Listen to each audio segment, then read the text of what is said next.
হইলো। হ্যালো বন্ধুরা, কেমন আছেন সবাই? আশা করি ভালো আছেন, আমিও ভালো আছি। অনেক দিন পরে আসলাম সে জায়গায় যে জায়গায় আমি ঘাস বুনেছি। আজকে দেখবো আমার ঘাস কীরকম হয়েছে, আপনাদেরকেও দেখাবো কীরকম ঘাস হয়েছে। চলেন দেখি আমরা কীরকম ঘাস। তো এখানেই বুনেছি আমরা ঘাস। এই যে ঘাস দেখতেছেন, আলহামদুলিল্লাহ ভালোই জ্বালাইতেছে ঘাস। এই এক ক্ষেতে ঘাস, এই যে দেখেন, এটা হচ্ছে ঘাস। তো চলেন আরো দেখাচ্ছি ঘাস।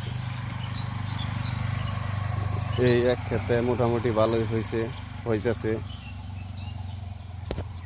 মাত্র 15 দিন হয়েছে না, 15 দিন হয়েছে আমরা ঘাস বুনছি।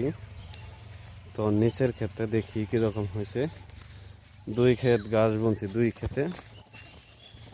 তো এই ক্ষেতেও আলহামদুলিল্লাহ ভালোই হয়েছে। তো একটা সমস্যা কি, ছাগলের খুব সমস্যা। ছাগল আটকাইতে পারতেছি না। চতুর্মুড়া বেড়া দিছি, দেখেন চতুর্মুড়া বেড়া দেওয়ার কারণেও ছাগল আটকাইতে পারতেছি না। এই যে দেখেন, এই যে ঘাস মোটামুটি ভালোই হইতেছে।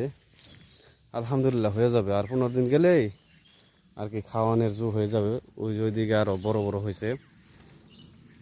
তো ছাগলের জ্বালা আর গরুর, এই দুইটার জ্বালায় ঘাস মনে করলেন যে একটু দেরিতে হইতেছে। এই ঘাসগুলা খেয়ে ফেলাইছিল ছাগলে মাথা খেয়ে ফেলাইছিল। এই যে দেখতেছেন, এটা ছাগলে খেয়ে ফেলাইছিল। এই দেখেন, দেখেন মোটামুটি ভালোই হয়েছে। তো আর 15 দিন কিংবা 1 মাস গেলেই গরুরে খাওয়ানো যাইব। তো এইখানে ছিল বাগুনের চারা তো বুনছিলাম। বাগুনের চারা ওইরকম হয় নাই, হবে ইনশাল্লাহ। বৃষ্টি যেহেতু আসতেছে, সার দিছি। এই যে এখানে মরিচের চারা, আর এদিকে আছে আপনার ঘাস এদিকে ভালোই বড় হয়েছে। আর ওই সাইডে লাস্টে মোটামুটি ভালোই বড় হয়েছে। এদিকেও হয়ে যাইব, এখানেও হয়ে যাইব ঘাস, আশা করা যায়। তো এখানে ঘাস হইলে মোটামুটি এই গাছ দিয়া 20টা গরু পালন যাইব, তাই না? 20টা গরু পালন যাইব। তো দোয়া করেন যাতে গরুরে খাওয়াইতে পারি।